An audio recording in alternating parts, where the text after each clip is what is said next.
Hello friends, ओम श्री गणेशाय नमः। ओम नमः शिवाय। आप सभी का स्वागत है आपके अपने यूट्यूब चैनल पर। फ्रेंड्स, आज हम आपको इस वीडियो में बताने जा रहे हैं साल 2024 के फाल्गुन मास के शुक्ल पक्ष के शुक्र प्रदोष व्रत का शुभ मुहूर्त, पूजा विधि, प्रदोष काल पूजन का समय, व्रत कथा, महत्व और उपायों के बारे में। फ्रेंड्स, वीडियो शुरू करने से पहले आपसे रिक्वेस्ट है, अगर आप हमारे चैनल पर नए हैं और आपने अभी तक चैनल को सब्सक्राइब नहीं किया है तो प्लीज़ सब्सक्राइब कीजिएगा चैनल को, साथ ही प्रेस कीजिएगा बेल आइकन को, जिससे नए वीडियो से रिलेटेड नोटिफिकेशन आपको तुरंत प्राप्त हो सके। और वीडियो पसंद आने पर वीडियो को लाइक और शेयर जरूर कीजिएगा ताकि सभी भक्तों को इस वीडियो का लाभ प्राप्त हो सके। और कमेंट बॉक्स में ओम नमः शिवाय जरूर लिखिएगा। हर माह की प्रत्येक त्रयोदशी तिथि भगवान शिव जी को समर्पित होती है। त्रयोदशी तिथि को प्रदोष व्रत रखा जाता है। प्रदोष व्रत रखकर भगवान शिव जी की विधि विधान से पूजा अर्चना प्रदोष काल में की जाती है। मान्यता है कि प्रदोष काल में की गई भगवान शिव जी की पूजा से भक्त की सभी मुरादी पूरी होती है और भक्त के सभी संकट दूर होते हैं। साल 2024 में फाल्गुन मास की शुक्ल पक्ष की त्रयोदशी तिथि 22 मार्च 2024 शुक्रवार के दिन है। शुक्रवार के दिन पड़ने वाले प्रदोष व्रत को शुक्र प्रदोष व्रत के नाम से जाना जाता है। इस दिन किए जाने वाले प्रदोष व्रत से सुख समृद्धि और सौभाग्य का वरदान मिलता है। प्रदोष व्रत की पूजा शाम के समय प्रदोष काल में की जाती है। यह प्रदोष सूर्यास्त से लगभग 1 घंटा पहले का समय होता है, जो प्रदोष काल कहलाता है। प्रदोष व्रत को सौभाग्य और दाम्पत्य जीवन में सुख शांति देने वाला कहा गया है। यह व्रत भगवान शिव को समर्पित है। यह व्रत शुक्रवार को होता है तो और भी फलदायी माना जाता है। शुक्रवार को प्रदोष व्रत सौभाग्य और दाम्पत्य जीवन में सुख समृद्धि भर देता है। आज के प्रदोष व्रत का काफी खास महत्व है। जो प्रदोष व्रत शुक्रवार के दिन है उसे शुक्र प्रदोष व्रत या फिर भृगुवारा प्रदोष कहते हैं। यह दिन खास तौर से भगवान शिव की आराधना को समर्पित है। यह व्रत चंद्र मास के 13वें दिन यानी त्रयोदशी पर होता है और इस दिन भगवान शिव के साथ माता पार्वती की पूजा का विधान है। कहते हैं भगवान शिव की पूजा अर्चना करने से सारे पाप मिटते हैं, साथ ही मोक्ष भी प्राप्त होता है। वहीं प्रदोष व्रत रखने से 2 गायों को दान देने के बराबर पुण्य अर्जित हो सकता है। हफ्ते के किसी भी दिन प्रदोष व्रत हो सकता है। हर दिन का एक खास महत्व होता है। इस व्रत के महत्व को वेदों के माँ ज्ञानी सूत जी ने गंगा नदी के तट पर शौनकादि ऋषियों को बताया था। उन्होंने कहा था कि कलयुग में जब अधर्म का बोलबाला रहेगा, लोग धर्म के रास्ते को छोड़ अन्याय की राह पर जा रहे होंगे, उस समय प्रदोष व्रत एक ऐसा माध्यम बनेगा जिसके द्वारा वो शिव की आराधना कर अपने पापों का प्रायश्चित कर सकेंगे और अपने सारे कष्टों को दूर कर सकेंगे। सबसे पहले इस व्रत के महत्व के बारे में भगवान शिव ने माता सती को बताया था। उसके बाद सूत जी को इस व्रत के बारे में महर्षि वेद व्यास जी ने सुनाया, जिसके बाद सूत जी ने इस व्रत की महिमा के बारे में शौनकादि ऋषियों को बताया था। प्रदोष व्रत अन्य दूसरे व्रतों से अधिक शुभ और महत्वपूर्ण माना जाता है। मान्यता है कि इस दिन भगवान शिव की पूजा करने से जीवन काल में किए गए सभी पापों का नाश होता है और मृत्यु के बाद मोक्ष की प्राप्ति होती है।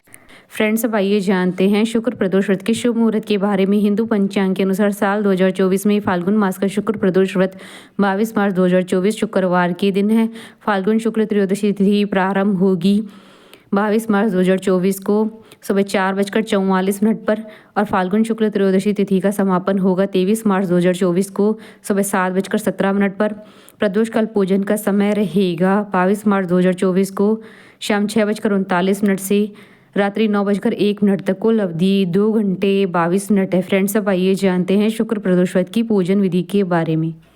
शुक्र प्रदोष व्रत के दिन सुबह उठकर स्नान कर हल्के रंग की सफेद या गुलाबी वस्त्र धारण करें। इसके बाद सूर्य देव को तांबे के लोटे में जल के साथ चीनी मिलाए और अर्घ्य दें। भगवान शिव के मंत्र ओम नमः शिवाय का जाप करें। भगवान शिव को पंचामृत, दूध, दही, घी, शहद और शक्कर से स्नान कराएं। उसके बाद शुद्ध जल से स्नान कराकर रोली, मोली और चावल, धूप दीप से पूजा करें। साबुत चावल की खीर बनाएं और फल शंकर जी को चढ़ाएं। वहीं आसन पर बैठकर नमः शिवाय मंत्र का 108 बार जाप करें। इसके बाद शिव जी को बिलपत्र और शिव जी को सफेद फूल अति प्रिय है, इसलिए सफेद फूल समर्पित करें। आंकड़ा, भांग, धतूरा समर्पित करें। पंचामृत, मिठाई, ऋतुफल, सूखे मेवा का भोग लगाएं। प्रदोष व्रत की कथा का पाठ करें या सुने। पूजा होने के पश्चात आरती उतारें और प्रसाद बांटें। उसके बाद भोजन करें। फ्रेंड्स, अब आइए प्रारंभ करें शुक्र प्रदोष व्रत की पौराणिक व्रत कथा। एक नगर में 3 मित्र रहते थे, राजकुमार, ब्राह्मण कुमार और तीसरा धनिक पुत्र। राजकुमार और ब्राह्मण कुमार विवाहित थे। धनिक पुत्र का भी विवाह हो गया था, लेकिन गौना शेष था। एक दिन तीनों मित्र स्त्रियों की चर्चा कर रहे थे। ब्राह्मण कुमार ने स्त्रियों की प्रशंसा करते हुए कहा, नारीहीन घर भूतों का डेरा होता है। धनिक पुत्र ने यह सुना तो तुरंत ही उसने अपनी पत्नी को लाने का निश्चय कर लिया। तब धनिक पुत्र के माता पिता ने समझाया कि अभी शुक्र देवता डूबे हुए हैं, ऐसे में बहू बेटियों को उनके घर से विदा करवा कर लाना शुभ नहीं माना जाता है। लेकिन धनिक पुत्र ने एक न सुनी और ससुराल पहुंच गया। ससुराल में भी उसे मनाने की कोशिश की गई, लेकिन वो जिद पे अड़ा रहा और कन्या के माता पिता को उनकी विदाई करनी पड़ी। विदाई के बाद पति पत्नी शहर से निकले ही थे कि बैलगाड़ी का पहिया निकल गया और बैल की टांग टूट गई। दोनों को चोट लगी, लेकिन फिर भी वो चलते रहे। कुछ दूर जाने पर उनका पाला डाकुओं से पड़ा, जो उनका धन लूट कर ले गए। दोनों घर पहुंचे। वहां धनिक पुत्र को सांप ने डस लिया और उसके पिता ने वैद्य को बुलाया तो वैद्य ने बताया कि वो 3 दिन में मर जाएगा।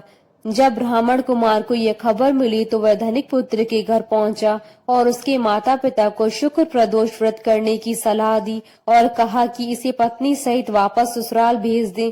धनिक ने ब्राह्मण कुमार की बात मानी और ससुराल पहुंच गया, जहां उसकी हालत ठीक होती गई। यानी शुक्र प्रदोष के महात्म से सभी घोर कष्ट दूर हो गए। इस दिन कथा सुने अथवा सुनाएं तथा कथा समाप्ति के बाद हवन सामग्री मिलाकर 11 या 21 या 108 बार ओम ह्रीम क्लीम नमः शिवाय स्वा मंत्र से आहुति दें। उसके बाद शिव जी की आरती तथा प्रसाद वितरित करें। उसके बाद भोजन करें।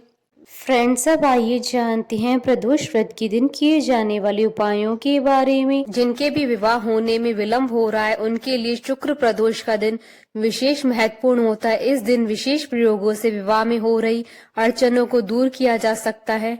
जिनकी उम्र 20 से 25 साल है, उनके लिए उपाय: सायंकाल में शिव जी को पीले पुष्प अर्पित करें। नमः शिवाय का कम से कम 3 माला जाप करें। यह प्रयोग गुलाबी वस्त्र धारण करके करें। जिनकी आयु 26 से 30 वर्ष है, उनके लिए उपाय: सायंकाल को शिव जी को पीले और मां पार्वती को गुलाबी फूल अर्पित करें। पहले नमः शिवाय जाप करें, उसके बाद ओम ह्रीम गौर्य नमः का जाप करें। शीघ्र विवाह की प्रार्थना करें। जिनकी आयु 31 से 35 वर्ष है, उनके लिए उपाय: देवी को लाल चंदन की माला अर्पित करें। शिव जी को लाल फूल अर्पित करें। इसी लाल चंदन की माला से ओम गौरी शंकराय नमः का कम से कम 3 माला जाप करें। जाप के उपरांत माला को अपने पास रख लें या धारण कर लें। जिनकी आयु 36 वर्ष से ज्यादा हो, उसके लिए उपाय: आज सायंकाल लाल वस्त्र धारण करके शिव पार्वती की आराधना करें। उन्हें एक रुद्राक्ष की माला संयुक्त रूप से अर्पित करें। ओम उमा महेश्वराभ्याम नमः का 11 माला जाप करें। पूजा के उपरांत ये रुद्राक्ष की माला धारण कर लें। यह उपाय प्रदोष व्रत से शुरू करके 27 दिनों तक करें। बोलिए भगवान श्री गणेश जी की जय, भगवान शिव माता पार्वती जी की जय। हमारे साथ इस वीडियो में अंत तक बने रहने के लिए आपका धन्यवाद। ओम श्री गणेशाय नमः। ओम नमः शिवाय।